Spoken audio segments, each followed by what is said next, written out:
환영합니다. 2024년 새로운 시작입니다. 신명기 11장 26절부터 읽어보겠습니다.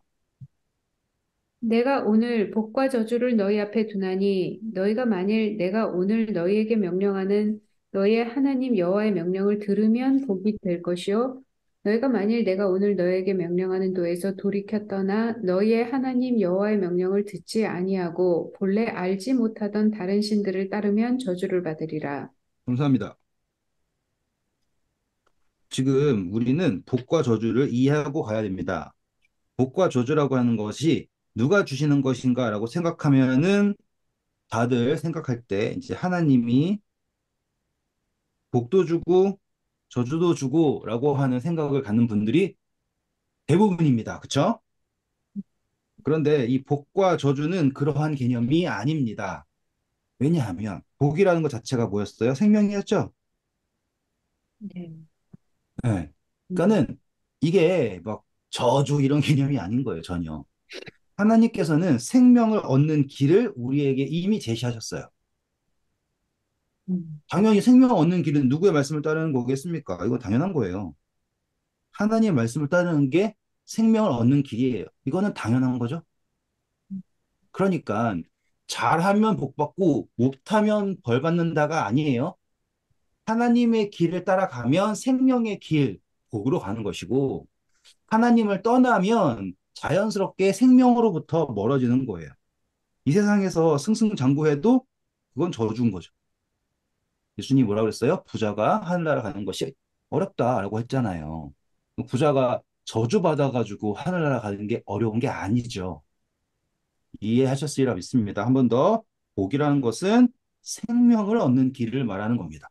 그러면 여기에서 우리는 이 말씀 자체를 보라, 내가 이날 복과 저주를 너희 앞에 두었다라고 하는 거가 생명나무와 선악을 알게 하는 나무, 요 두 나무를 주셨다라는 것하고 같아요? 음, 음, 그렇죠. 그러니까 확실하게 이해되시죠? 네. 그러니 너는 생명나무를 택하고 라고 하신 거예요.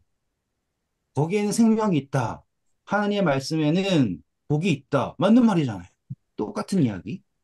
그런데 왜 하와가 선악과를 알게 하는 나무, 그 열매를 먹게 되었냐면, 보암직하고 먹음직하고 사람을 지혜롭게 할 만큼 탐스럽다라고 스스로 판단한 거죠. 그래서 그 다음에 나온 게 뭐예요? 너희가 만일 명령을 순종하지 않고, 그쵸? 마음을 돌이켜서 너희가 알지 못하는 다른 신을 섬기면, 맞습니까? 분명히 하와는 하나님을 알고 있었어요. 그쵸? 음, 그런데 알고 있음에도 불구하고 그녀가 선택한 것이 전혀 듣도 보도 못한 지나가던 뱀이 말한 선악과를 먹은 거예요. 왜 이스라엘 백성들이 굳이 가나안에 쳐들어가지고 점령한 다음에 굳이 그 고생을 하고서 망했을까? 바로 이 이유 때문입니다. 넘어갈게요. 내 하나님 여호와께서 내가 가서 차지할 땅으로 너를 인도하여 들이실 때 너는 그리심산에서 축복을 선포하고 에발산에서 저주를 선포하라. 이 두 산은 요단강 저쪽 곧 해지는 쪽으로 가는 길 뒤 길갈 맞은편 모래 상수리 나무 곁에 아라바에 거주하는 가나안 족속의 땅에 있지 아니하냐. 네, 이게 그거예요, 이제. 딱 여리고성 가기 전에 이 여리고기래. 그 요단강 건너죠? 이렇게 건널 거라고요. 근데 요단강을 건너기 전에 이 사람들이 여기에서 막 이렇게 있을 거 아닙니까? 지금 제가 위아래로 그렸지만 사실상 동쪽에 서쪽 보는 거예요. 하나님이 비스가산 뭐 호렙산 뭐 뭐든 간에 산 위에 올라가가지고 뭔가 보여주시죠, 그쵸? 그쵸? 느보산 올라가가지고 모세한테 보라 그러고 그러잖아요. 음, 이스라엘 백성들은 산 위에서 보는 거랑은 달리 이제 모압 평야에서 보는 거예요. 되셨죠? 그러면 위에서 아래를 보는 게 아니라 아래에서 위를 보는 거면 딱 여리고 성이 있는 그리고 요단강 건너편에 딱 있는 산 두 개가 딱 보이는 거예요, 이렇게. 음, 그리고 이 산 자체가 저주의 산이라는 게 아니라 여기에서 그 강 건너편을 딱 바라봤을 때 마치 선악을 알게 하는 나무와 생명나무가 있는 것 마냥 건너기 전에 자, 저기에 두 산이 있다. 하나는 축복의 산이고 하나는 저주의 산이다. 너희는 축복을 택해라. 이런 것을 말하신 거라고요. 그 그림을 이해하실 수 있겠죠? 네. 그러니까 들어가기 전에 이미 선언하신 거예요. 넘어갈게요. 음. 너희가 요단을 건너 너희의 하나님 여호와께서 너희에게 주시는 땅에 들어가서 그 땅을 차지하려 하나니 반드시 그것을 차지하여 거기 거주할지라. 내가 오늘 너희 앞에 베푸는 모든 규례와 법도를 너희는 지켜 행할지니라. 네, 이렇게 하고서 11장이 끝나는 거예요. 너는 차지한다. 너는 그것을 차지할 거다. 이 약속은 하나님이 하신 거예요. 그렇죠? 그런데 생명을 택할지, 선과 악을 아는 나무, 저주를 택할지, 그것은 너희가 선택할 것이다. 음, 음. 지금 창세기에서 나온 장면하고 매우 흡사하죠? 네. 하나님이 아담을 에덴 동산 안으로 이끄셨잖아요. 저 창조하자마자 땅을 정복하고 다스려라, 모든 동물들을 예? 다스려라 이거 하셨고 음, 그 다음에 2장에 다시 동산에 들여오고 그리고 모든 실과를 먹을 수 있으나 저건 안 된다고 했잖아요. 똑같잖아요. 그렇죠? 가나안 땅에 들어오는 거는 하나님께 해주시는 거예요. 그렇죠? 단지 거기에서 절대로 하지 말아야 될 것은 너희 앞에 복과 저주가 있으니 너는 복을 택해라. 생명을 택해라. 라고 하시는 거예요. 그러면 이 이야기를요, 그대로 오늘날 우리에게 적용하잖아요. 그러면 하나님이 우리를 하늘에 데리고 가시는 거는 당연한 거예요. 그렇죠? 음, 그분께서 하실 수 있는 거예요. 음, 근데 거기에서 생명을 택하는 건 여전히 우리의 것이 음, 되게 큰 문제예요, 여러분. 음, 하늘나라 가면은 다시는 죽음도 없고 사망 뭐도 없고 뭐도 없고 뭐도 없고 뭐도 없고 해가지고는 뭐 그 어떤 사람도 실수하지 않고 이런 생각 하지 않습니까? 그렇지 않다라는 거예요. 그렇게 얘기하면 뭐 하늘나라 가면 또 누가 또 죄 짓나요? 그런 문제가 아니에요, 지금. 하늘나라에서도 여전히 생명을 택하는 것은 오로지 우리의 자유의지에 속해 있습니다. 그 이야기예요, 지금. 구원하셨지만 자유의지는 여전히 우리에게 주셨다. 자, 음. 드디어 이제 대망의 12장입니다. 자, 12장은요, 우리가 그 제사법을 다 끝냈잖아요. 그렇죠? 네. 그래서 이 12장을 이해하는데 큰 도움이 돼요. 한번 읽어볼게요. 내 조상의 하나님 여호와께서 내게 주셔서 차지하게 하신 땅에서 너희가 평생에 지켜 행할 규례와 법도는 이러하니라. 네, 들어가기 전이에요. 네. 들어가기 전인데 너무나 당연하게 탁 알려주시는 거예요. 평생 지켜야 할 것. 그 다음, 너희가 쫓아낼 민족들이 그들의 신들을 섬기는 곳은 높은 산이든지 작은 산이든지 푸른 나무 아래든지 막론하고 그 모든 곳을 너희가 마땅히 파멸하며 그 제단을 헐며 주상을 깨뜨리며 아세라상을 불사르고 또 그 조각한 신상들을 찍어 그 이름을 그곳에서 멸하라. 네. 제가 이 이야기에서 느끼는 게 뭔 줄 아세요?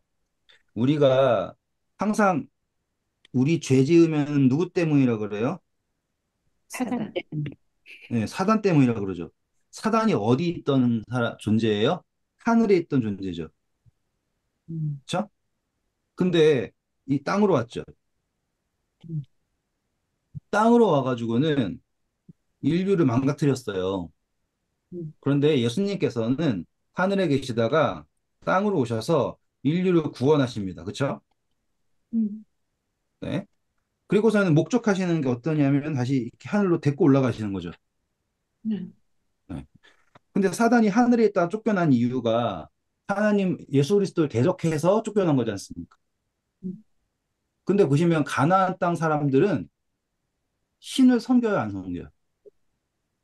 숨기기. 무신론자 아니죠? 네. 오, 재밌지 음, 않아요, 지금? 지금 음, 뭔가 딱 느낌 오셔야 돼요. 가나안 사람들은 무신론이 아니에요. 음, 신이 있어요. 근데 자기가 원하는 신을 섬기는 거예요. 자기가 만든 신. 음, 근데 여기에서 하나님께서 말씀하시는 거는 뭐냐면 하나님 참신이라고 하는 거죠.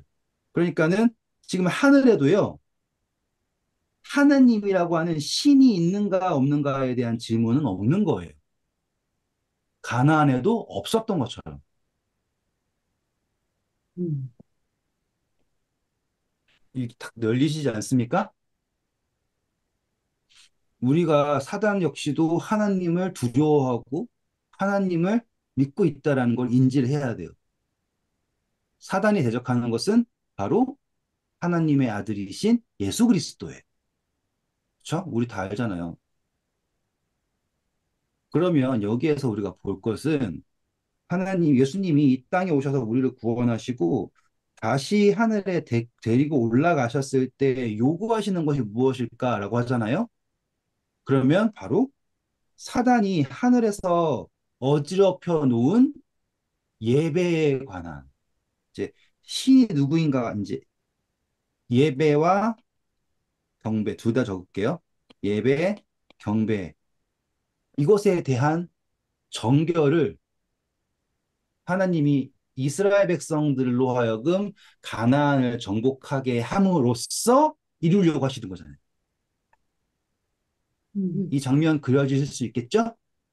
음, 제가 한 번만 더 설명해 볼게요. 다른 표현으로 하나님이 가나안 사람들의 죄악이 너무 가득 차서 그게 너무 싫은 거예요.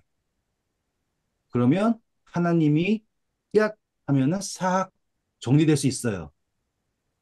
그런데 하나님께서는 이스라엘 백성들을 구원하셔가지고 이스라엘 백성들로 하여금 누가 참 하나님인 줄을 경험하게 하세요. 음, 맞죠? 그래서 이 경험한 사람들의 손으로 하늘의 질문을 정결하게 한다.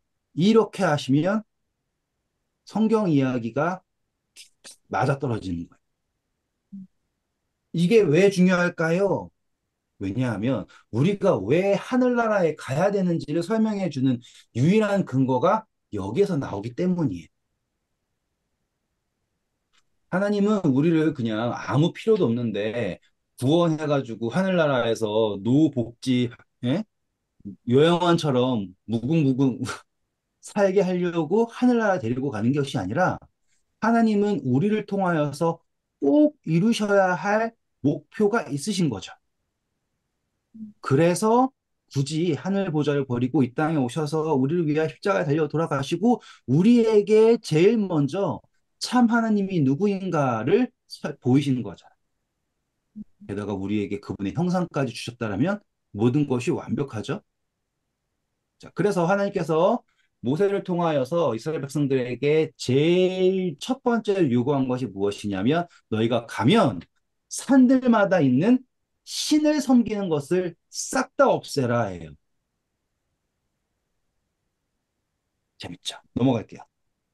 너의 하나님 여호와께는 너희가 그처럼 행하지 말고 네, 오직 딱 너의 나오죠? 이제 다 없애는데 신 섬기는 거는 싹 없애는데 하나님만 남기는다. 그게 목적이에요. 그 다음 오직 너희 하나님 여호와께서 자기의 이름을 두시려고 너희 모든 지파 중에서 택하신 곳인 그 계실 곳으로 찾아 나가서 너의 번제와 너희 제물과 너의 십일조와 너희 손의 거제와 너희의 서원제와 낙헌 예물과 너희 소와 양의 처음 난 것들을 너희는 그리로 가져다 드리고 거기 곧 너희 하나님 여호와 앞에서 먹고 너희 하나님 여호와께서 너희의 손으로 수고한 일에 복 주심으로 말미암아 너희와 너희 가족이 즐거워할지니라.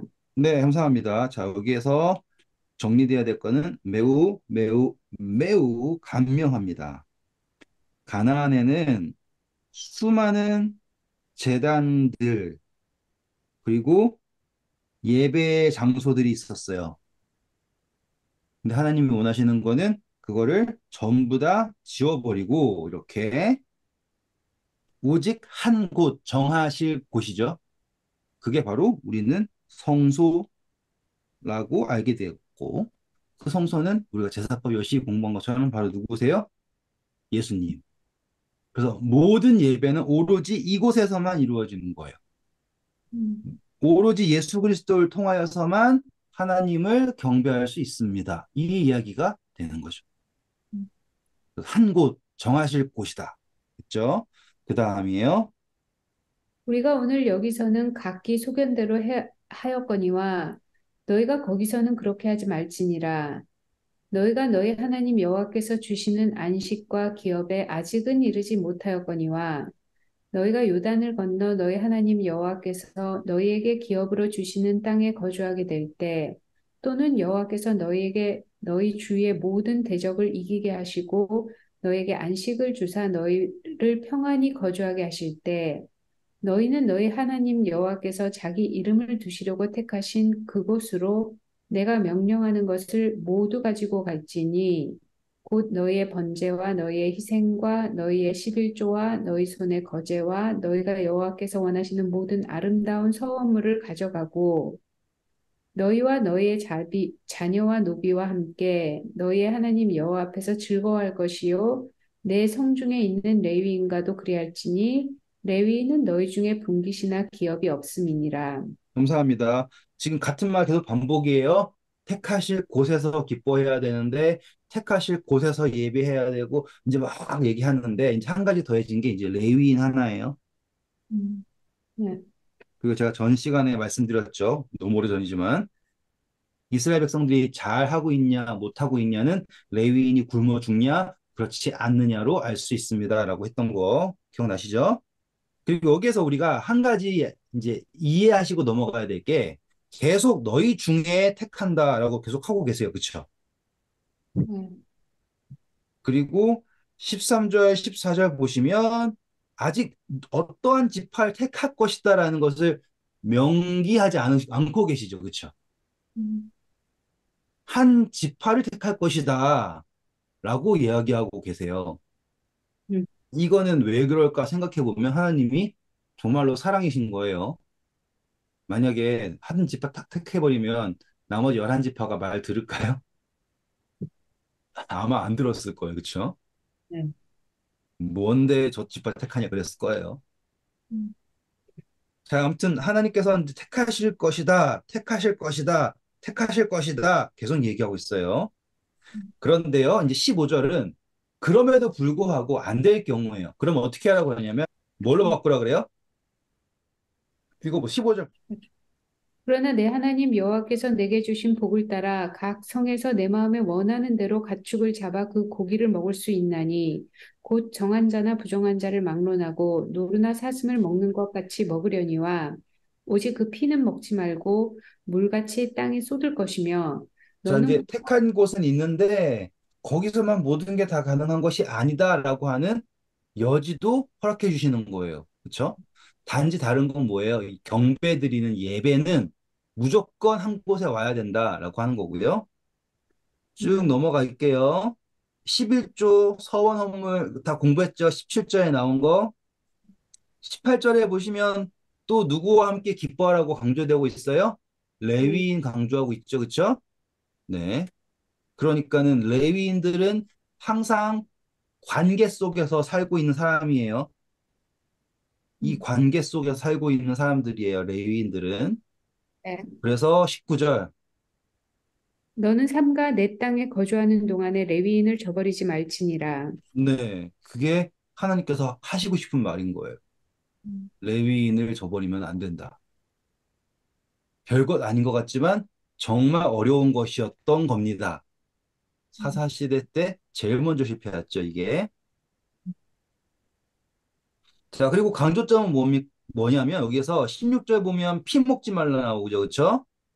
그리고 25절, 23절 봐도 피 먹지 말라고 나오고 25절도 그렇고 피를 먹지 말라고 나오죠. 그렇죠?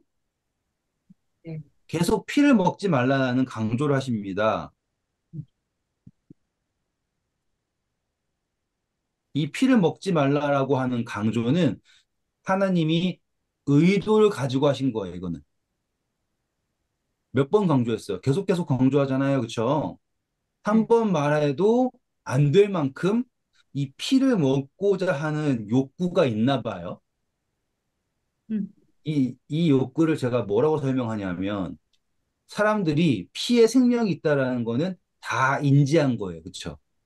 음, 그래서 계속 어떠한 피를 먹고자 하는 욕구가 있는데 하나님께서 요구하시는 것은 예수님의 보혈을 먹는 것, 그거는 예수님께서 포도즙을 드시면서 이것은 나의 피다라고 하셨잖아요.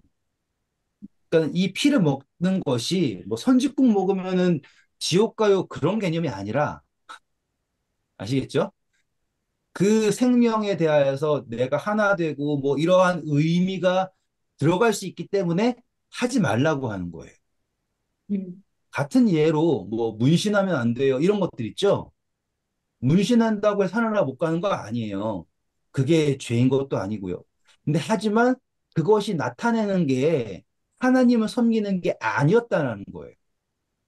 물론 피를 먹는 게 여러 면역적으로 안 좋을 수 있죠.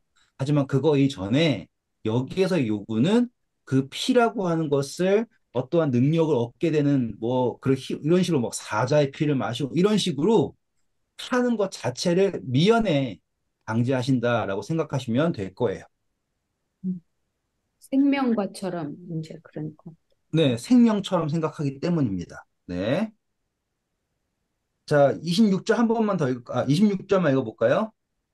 오직 내 성물과 서물을 여호와께서 택하신 곳으로 가지고 가라. 네, 내가 지금 몇 번 반복된지 아시겠죠? 택하실 곳으로, 택하실 곳으로, 그리고 피는 먹지 말라, 피는 먹지 말라, 같은 거. 레위인을 버리지 말라. 음, 같은 이야기를 계속 계속 하고 있다라면 그만큼 중요하다, 그만큼 어려웠겠구나, 이렇게 생각하시면 될 거예요. 그리고 28절입니다. 내가 내게 명령하는 이 모든 말을 너는 듣고 지키라. 내 하나님 여호와의 목전과 선과 의를 행하면 너와 내 후손에게 영구히 복이 있으리라.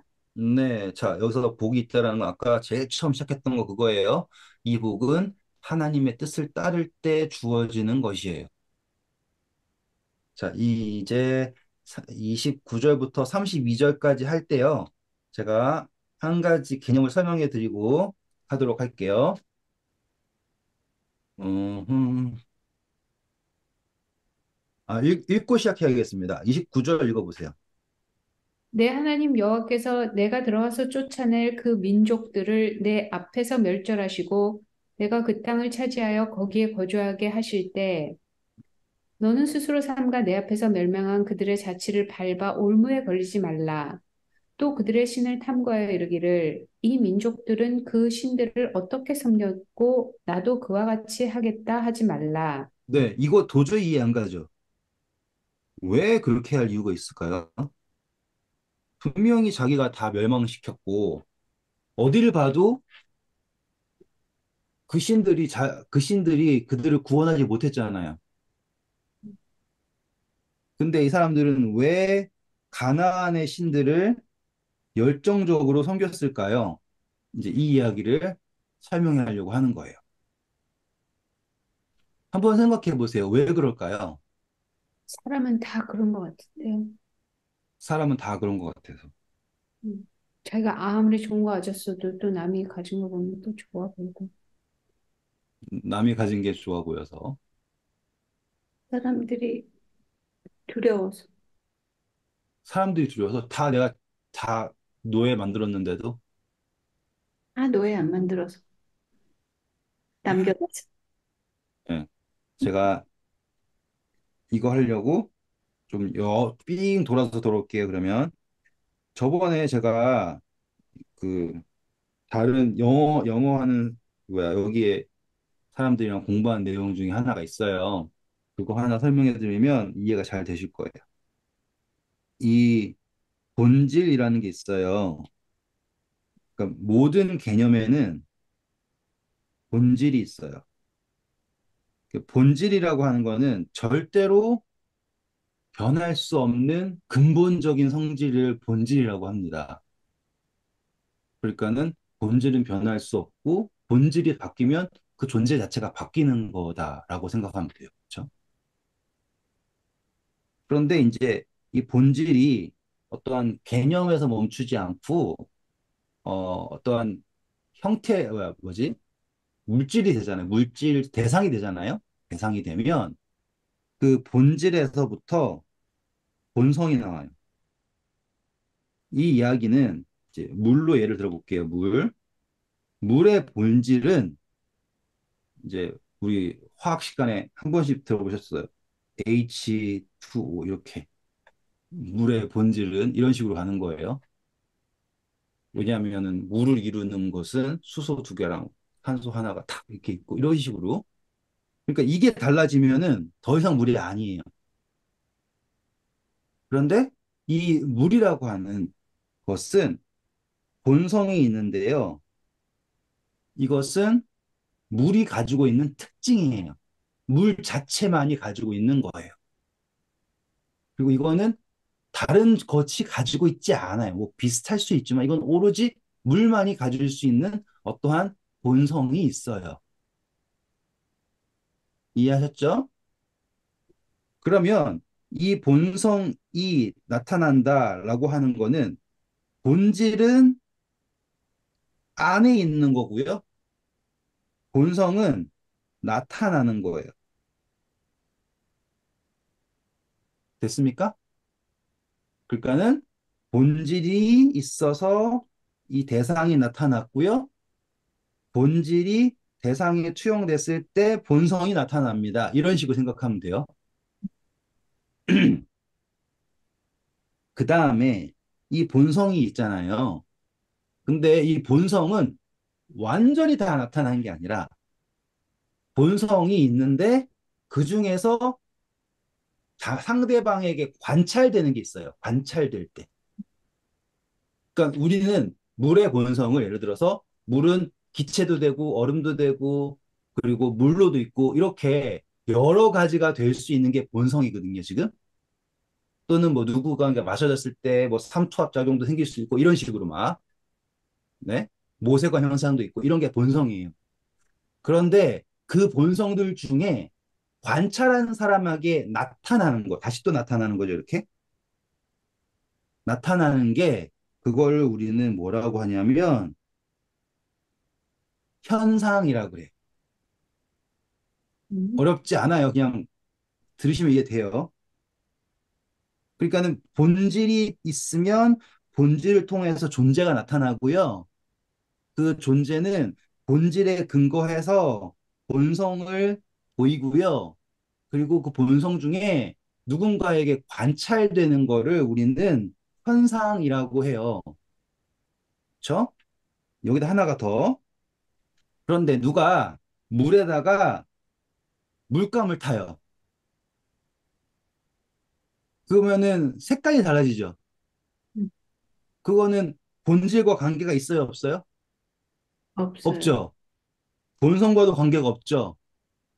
음, 현상이긴 한데 물에서 나타난 현상인데 여기랑 관계가 없잖아요. 음, 그쵸? 그거를 우리는 사건이라고 해요.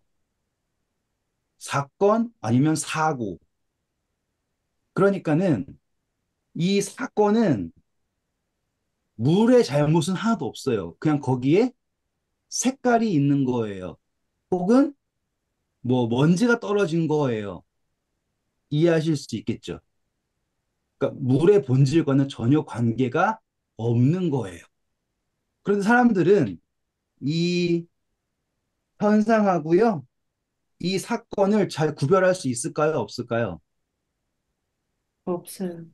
이게 헷갈리는 거예요. 헷갈려. 예.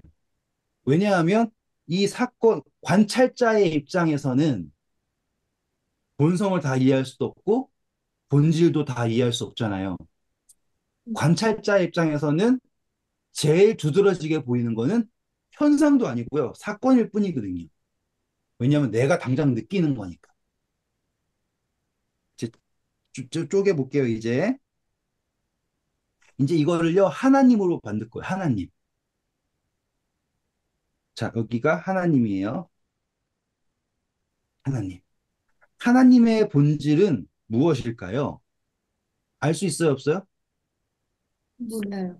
좀 어렵죠, 그쵸?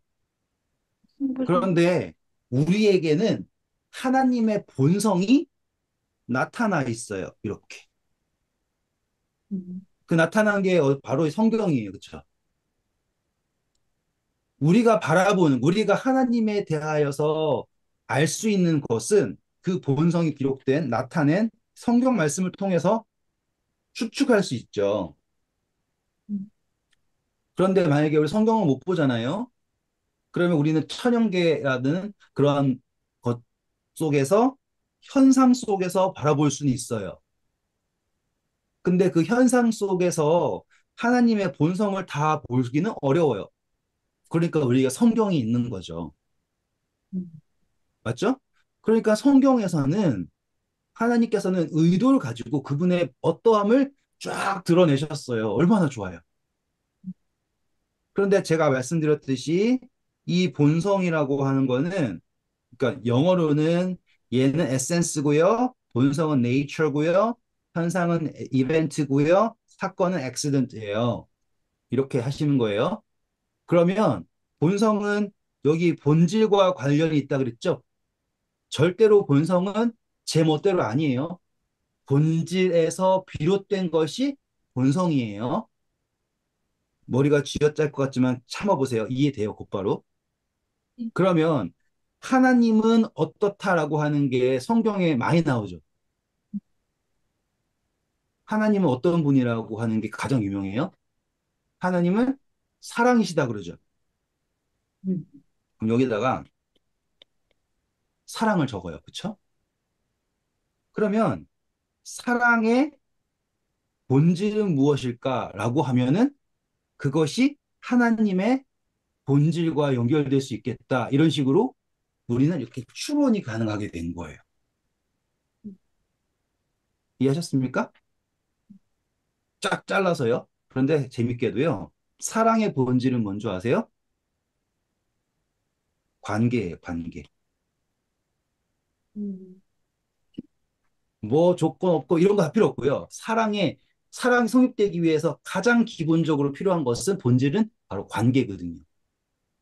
그러면 어떤 이야기가 되냐면 하나님이라고 하는 존재가 한 분이시죠. 근데 그분의 본질은 관계라고 하는 것을 내포하고 있어야지 돼요. 음, 그래서 우리는 그분의 본질을 삼위일체로 이해할 수 있게 되는 근거가 되는 거예요. 왜냐하면 하나님의 본질 자체가 성부, 성자, 성령이라고 하는 그 세 분의 위격이 하나가 되는 관계로서 그분의 본질이 설명됩니다. 이런 식으로 이렇게 쫙 타고 올라가면서 이야기를 할 수 있게 돼요. 음, 거의 다 왔습니다. 자, 이렇게 머리가 지끈지끈한 이야기가 왜 필요한가? 왜냐하면 사람들은 하나님을 이해하려고 하지 않아요. 그게 문제입니다. 하나님을 이해하려고 노력하지 않고 하나님을 자기처럼 생각해요. 그러니까 하나님의 본질과는 전혀 다른 이해로 하나님을 이해하는 거죠. 음, 자, 우리 이제 삼위일체까지 왔잖아요. 그러면 이제 하나님은 그분 자체 안에 관계가 있으시고 그분 자체 안에 그분 창조주시죠, 그렇죠? 그래서 예수님이 자신을 소개할 때 다른 걸로 소개하지 않고 나는 하나님의 아들이라 소개하시죠. 성령님에 대하여 소개할 때도요, 그냥 다른 설명하지 않고 성령님은 아버지의 영, 나의 영, 이렇게 그 세 분 안에서만 서로의 본질을 나눈단 말이에요. 그렇죠? 다르게 하잖아요. 그분이 왜 창조주이실까요? 왜 뭐 무한하실까요? 왜 그분은 전지전능하실까요? 이 모든 게요. 어떻게 꼴져지냐면 요 관계를 위하여서 너를 위하여 전지전능하시고, 우리 다시 말하면 여러분을 위해서 전지전능하시고요. 여러분을 위해서 이 모든 게 들어가는 거예요. 그러니까 관계를 근거로 그분의 모든 것이 설명이 된다 이 말이죠. 음, 근데 아까 그 본질이 있으면 본성이 있고 그 본성에 의해서 현상이 나타난다 그랬죠? 자, 하나님이 사랑을 보이시는데 조건적으로 사랑을 보이세요? 아니면 모두에게 주세요? 누구에게? 모두에게 주시죠. 악인에게도 햇빛을 주시잖아요. 내가 오늘 나쁜 짓 했다고 갑자기 공기가 없어지고 그러지 않죠. 자, 가나안 땅에도 그랬을까요? 안 그랬을까요? 그랬어요. 네. 이제 그 장면을 이해하시겠죠, 이제? 만약에 하나님이 관계라고 한 사랑의 관계 하나님이 아니시고 그분의 본질에서부터 비롯된 본성이 인간이 생각하는 것처럼 조건적이었다면 이스라엘 백성들은 가나안을 정복하고 절대로 가나안 사람들을 따를 이유가 없어요. 그런데 신기하게도 하나님은 의인이거나 악인이건 간에 똑같은 사랑을 계속 보여주고 계시잖아요. 이해하셨죠? 그렇게 됐을 때 사람들은 하나님을 이해하려고 하지 않고 하나님을 자기처럼 생각하는 우리의 인간의 본질은 뭐예요? 흙이에요, 흙. 맞다. 흙. 너는 흙이니 흙으로 돌아가라는 거예요. 그렇죠? 인간은 흙이라고요, 흙. 흙의 본질에서 나오는 거는 당연히 땅을 사랑하겠죠. 음, 물질이라고 하는 거에 있어요. 그 물질. 그러니까 나의 본성은 물질이라고 하는 거에 매여 있어요. 본성 이해하실 수 있겠어요? 그럼 이놈이 나타낼 수 있는 현상은 어떤 거겠어요? 다 이 물질을 얻기 위하여서 덤비고 덤비고 하겠죠? 음, 이해하셨어요? 근데 하나님의 본성은 그렇지 않죠?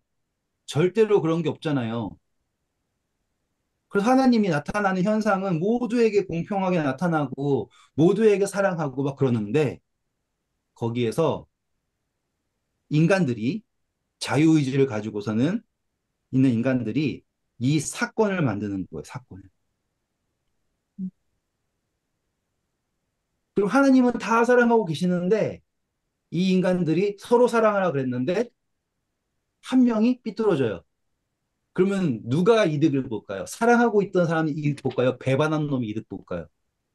하나님. 당연한 거예요. 그렇죠? 나쁜 짓 한 사람이 이득 본다니까요. 그랬을 때 이 사건이 오해가 되는 거예요. 하나님의 어떠함 자체를 곡해하는 거예요. 잘 보세요. 광야 생활할 때 이스라엘 백성들이 하나님을 봤어요. 하나님이 사건에서 휘말렸어. 그렇죠? 외출하기 때도 그랬고 반석에서 물 나올 때도 그랬고 뭐만 하면은 넘어지는 이유가 뭐냐면 이 사건으로 하나님의 본질을 하나님의 본성을 해석하려고 들어서 그럴 거예요. 음, 자기네들이 다 먹칠해 놓고서. 그러니 이 사건을 바라보고서 그때 기억나시죠? 하나님의 행위를 모세에게 행사를 이스라엘에게 보이셨다. 제가 여러 번 했잖아요. 그러니까 하나님의 행사를 아무리 봐도 자기네가 이 사건으로 막 더럽혀 놓으면 하나님은 계속 오해되는 거예요. 가나안에 들어갔어요. 하나님이 절대로 아무 데도 가면 안 되고 딱 한 곳에만 예배 드려야 돼. 그 이유를 이해하면 좋은데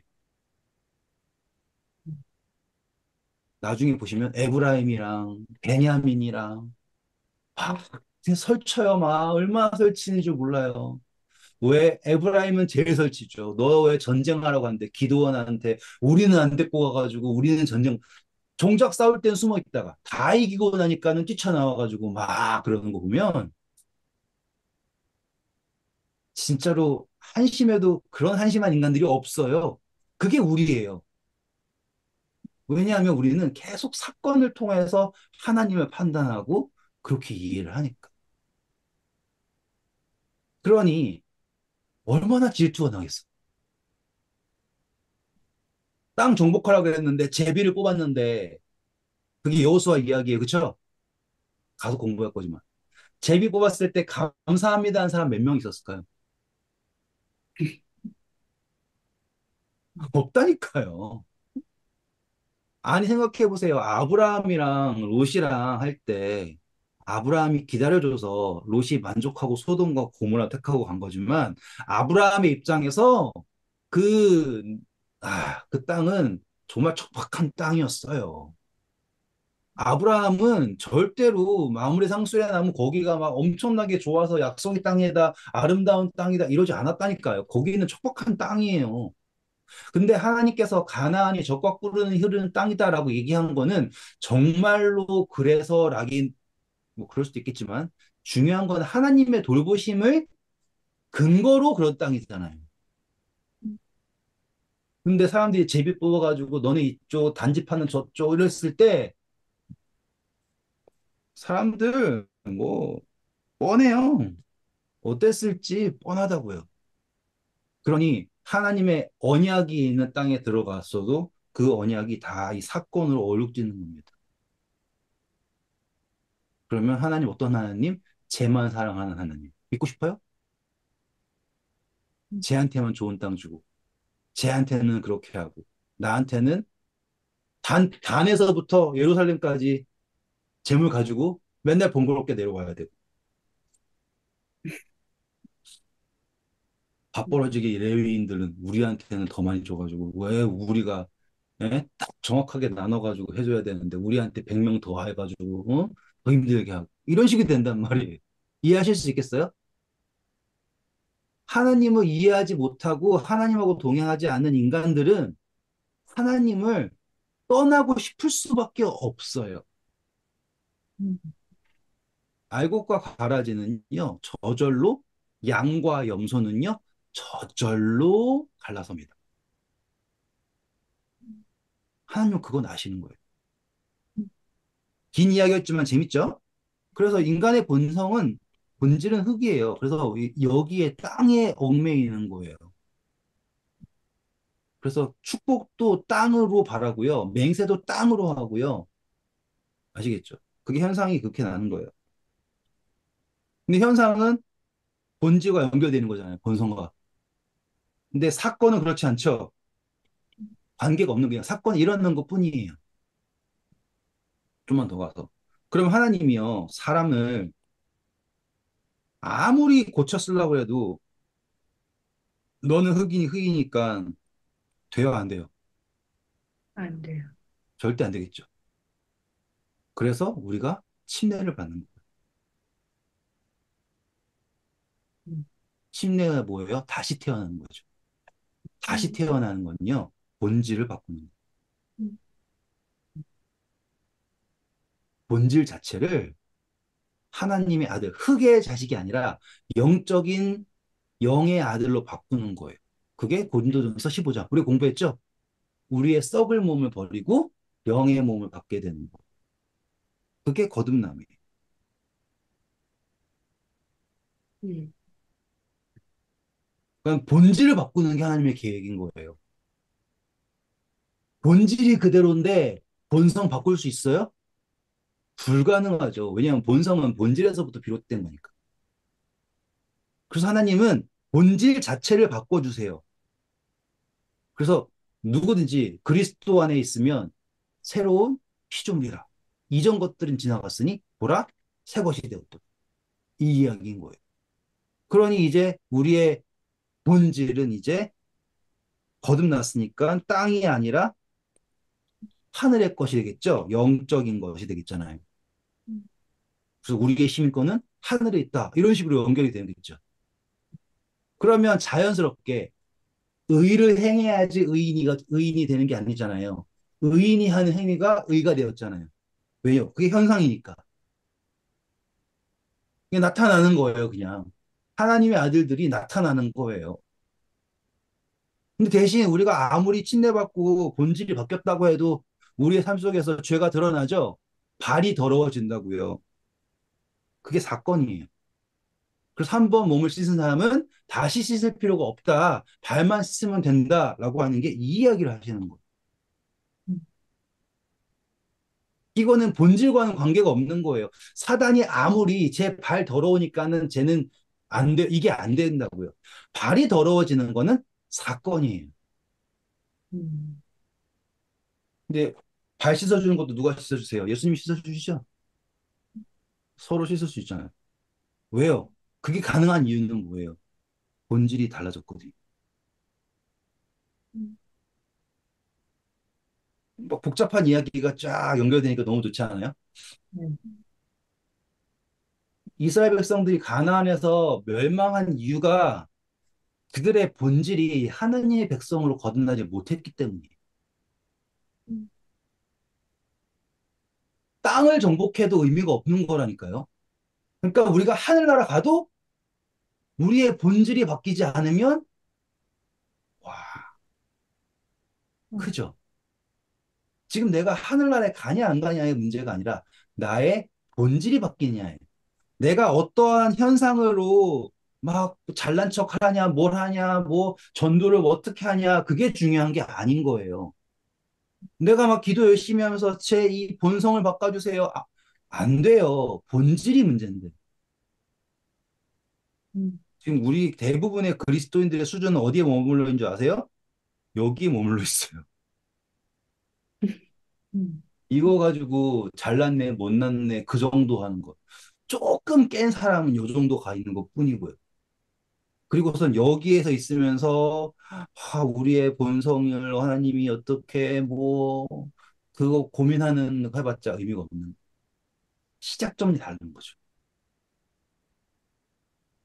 다시 돌아와서 분명히 이해하실 수 있겠죠. 이제 가나안에 간 사람들이 왜 그렇게 열정적으로 바알신 섬기려고 그러고 막 그러는가? 왜냐하면 바알신을 섬기고 그리고 거기에서 하는 모든 것이요 다 하나님을 완벽하게 오해하고 있고 그리고 하나님을 사건을 통하여서 알아봐 왔기 때문에 하나님을 내 하나님으로 받아들일 수가 없었던 거예요. 그리고 더 무서운 건 뭐였냐면 하나님은 그럼에도 불구하고 그들을 계속 같은 사랑으로 해주셨기 때문에 이 사람들이 하나님부터 멀어지면은 곧바로 딱 때려버리면은 올 텐데 하나님께서 오래 참으시고 기다리시니까 하나님도 나랑 같은가 보다 싶어가지고는 계속 멀어지는 거예요. 그게 사사기 이야기예요. 그래서 하나님 안 되니까는 다시 또 그러면 몇십 년 동안 고생하다가 다시 또 네. 그래서 자 사람들이 어느 정도까지 하나님을 떠나냐 31절 가보세요. 내 하나님 여호와께는 내가 그와 같이 행하지 못할 것이라. 그들은 여호와께서 꺼리시며 가증히 여기시는 일을 그들의 신들에게 행하여 심지어 자기의 자녀를 불살라 그들의 신들에게 드렸느니라. 여러분 이 이야기요 어떤 식으로 생각하시면 좋냐면 이 느낌이에요. 야 쟤네들은 어떤 신을 섬기는 줄 알아? 그 신은 네 자식을 불태우라고 요구하는 신이야. 이런 느낌이. 그럼 이 이야기를 처음 이스라엘 백성 들었을 때, 우와, 나도 그 신 믿고 싶다 하고 하는 사람 있었을까요? 없었겠죠, 그쵸? 그러니까 이 뉘앙스는 그거예요. 뉘앙스가 그렇게 이상한 신들을 사람 섬기고 있는데 너희들이 그걸 따르고 싶겠니? 이런 이야기거든요. 그러면 그걸 듣는 사람들은 처음 듣는 사람들은 말도 안 되지. 자식을 불태우는 신을 우리가 왜 믿어? 라고 얘기를 했을 거라고요. 그런데 나중에 보세요. 왕도 자기 아들을 몰래 한테 바쳐요. 얼마나 사람들이 극단적으로 멍청해지는 줄 아시겠죠? 이런 말씀이 주어졌음에도 불구하고 계속 사건으로 하나님을 판단했을 때 사건으로요. 아시겠죠? 그러면 그들이 내릴 수 있는 결과는 결국에 이런 것과 같다, 이 말. 예를 들어서 신앙하시면서 도박하듯이 신앙하는 분들 보신 적 있죠? 주변에 있을 거예요. 극단적으로 뭔가 내가 이번에 작심하고서는 며칠 금식, 뭐, 이런 식으로 음, 정성이 부족해. 이런 식으로. 음. 32절 보세요. 그게 뭐냐면, 내가 너에게 명령하는 이 모든 말을 너희는 지켜 행하고 그것에 가감하지 말지니라. 네. 더하거나 빼지 말라요. 더하면은 내가 하나님보다 위인 거고요. 빼면은 내가 하나님을 무시하는 거예요. 네. 오늘 12장까지 깔끔하게 끝냈습니다. 주무시기 전에 한번 본성, 현상, 뭐 이런 거 있잖아요. 어려운 이야기지만 한번 생각해 보세요. 그러면 내가 지금 신앙을 어떻게 하고 있는지가 보이고 사람들이 왜 저렇게 할까라고 하는 것도 이해하실 수 있어요. 한번 생각해 보시길 바랍니다. 감사합니다.